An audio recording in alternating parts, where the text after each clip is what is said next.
news at 6:16. We was a little sex. Zero sabi sa inang lugar sa amin. Umani na pinakatay sa. Susunod. Breaking.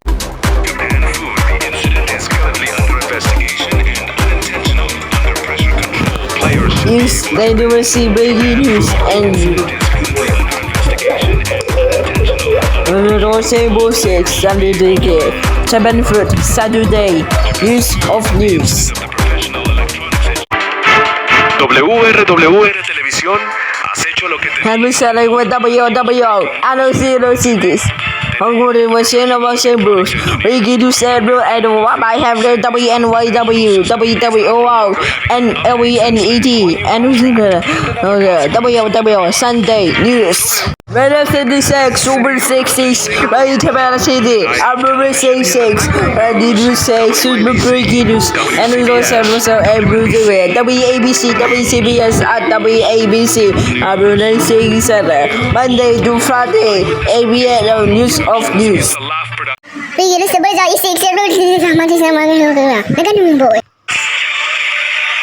Padidang, abuna sa gada isang madaga. Pagkabuha sa mga magdisanda. Pangalaga sa gumawa sa mga ng pangkasinan. Ang lumisang gihingan na naguna ka sa kalabog.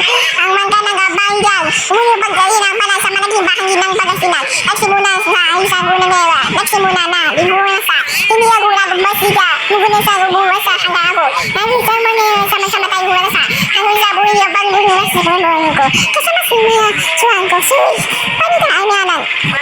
Bahay sa Baguio City, tinupok ng apoy. Narito ang report. Sumiklab ang sunog sa isang bahay sa Lower Tiburgus, Baguio City. Agad rumisponde ang mga kawani ng Baguio City Fire Station. Katuwa ang Quirino Hill Fire Substation, Aurora Hill Fire Substation at volunteer group. Naging mabilis ang pagkalat ng apoy. Ito sa may concrete and then may mga tapay yung light material. Ayon sa BFP, nasa loob ng bahay ang mga may-ari.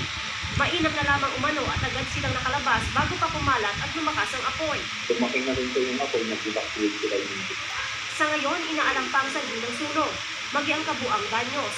Wala naman umanong nasaktan o nasugatan sa insidente. Kasama si Dinda Kanay, John Consoy, Balitang Kamyanan. 3 days later, 2 hours later, 1 hour later. Yesterday, 2,000 years later. Tomorrow,